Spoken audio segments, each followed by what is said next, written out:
Stoicism की एक philosophy ने मुझे हमेशा इम्प्रेस किया है। मैं हाल ही में ये किताब मेडिटेशंस बाय मार्कस ऑरेलियस पढ़ रही थी। He is one of the Stoics. और बहुत सुंदर बात इसके इंट्रोडक्शन चैप्टर में ही लिखी हुई है। वो कहते हैं कि स्टोइक्स बिलीव करते थे कि जब भी हम किसी चीज को देखते हैं, किसी इवेंट, थिंग, प्लेस, किसी भी चीज को हम देखते हैं तो उसका एक इम्प्रेशन हम पर पड़ता है और उसके बाद फैंटेजिया क्रिएट होती है जो कि हमारा एक मेंटल इंप्रेशन है, और उसी के बाद हाइपोलेप्सिया क्रिएट होता है जो हमारा परसेप्शन है। यानी कि जो हमने देखा वो तो फैंटेजिया है, लेकिन उसके ऊपर जब हमने परसेप्शन किया, उसे जज किया, वो हमारा हाइपोलेप्सिया है। And they say main problem in our life, सारी तकलीफें, प्रॉब्लम्स, एंजाइटी, एंगर, ये जितनी भी प्रॉब्लम्स हमारी लाइफ में आती हैं वो हमारे हाइपोलेप्सिया यानी हमारे परसेप्शन के कारण आती हैं। Because event, person is neutral.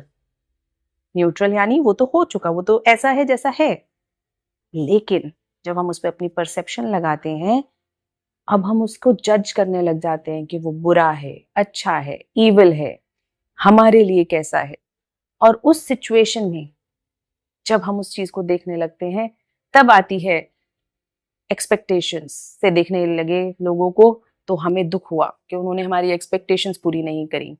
आपको कहीं पे फेलियर मिला तो आपने अपना परसेप्शन लगाया, अरे मुझे मिला, सबको मिलता है फेलियर, ऐसे कौन से लोग हैं जो फेल नहीं हुए, it's part of the process.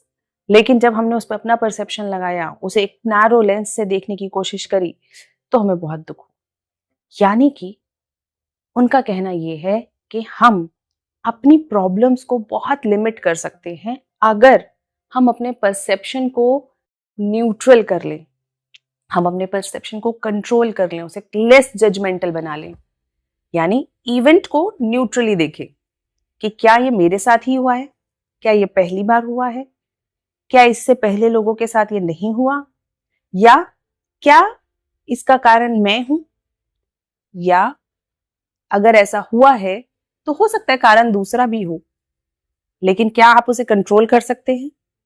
ये 5 सवाल जब आप अपने पूछेंगे तो आपको रियलाइज होगा कि बहुत सारी सिचुएशंस, बहुत सारे लोग जिन्हें आप अभी तक जज करते आ रहे थे, जिनसे आपको दुख पहुंच रहा था, वो दुख पहुंचना बंद हो गया, क्योंकि आपने अब सिचुएशन को वैसा देखना चालू किया जैसी वो है। उसके ऊपर अपने इमोशंस, अपने बायसेस, अपने प्रीसपोजिशंस आपने लगाने बंद कर दिए। इसीलिए मार्कस ऑरेलियस कहते हैं कि प्रॉब्लम इवेंट्स, ऑब्जेक्ट्स या पीपल नहीं है, वो प्रॉब्लम नहीं है।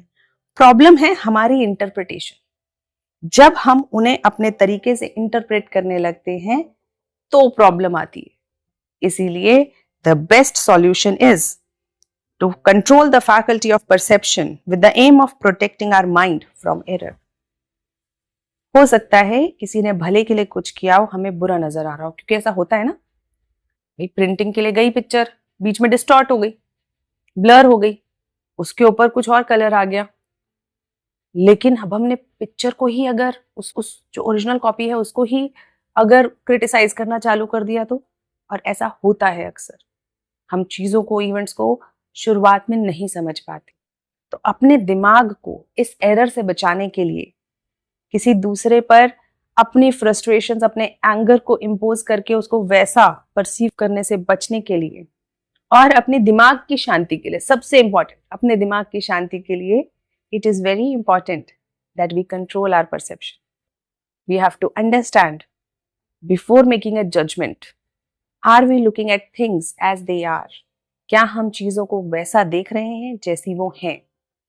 हो सकता है कोई व्यक्ति आपके लिए आपको समझ नहीं आ रहा हो, उसका व्यवहार आपको समझ नहीं आ रहा हो, लेकिन जरूरी नहीं है कि उसका व्यवहार गलत है। हो सकता है उसके पर्सपेक्टिव से वो सही कर रहा हो, क्योंकि उसकी सिचुएशन भी हमें समझनी पड़ेगी। इवेंट बड़ा दुखदाई लगा, बहुत परेशानी हुई, ब्रेकअप हो गया, फेलियर हो गया, एग्जाम पास नहीं हुआ, किसी के साथ आपकी लड़ाई हो गई, कुछ भी हो सकता है, लेकिन ये सारी सिचुएशंस हमें वैसे देखनी है जैसी वो है। हो सकता है आगे के लिए बेहतर हो सकता है ऐसा ही होना सही हो। So let us try and understand the stoic way of looking at things, to look them as they are, और अपनी expectations उस पे हम ना थोपे. One of the very important ways of having a peaceful mind and staying happy. So I hope you all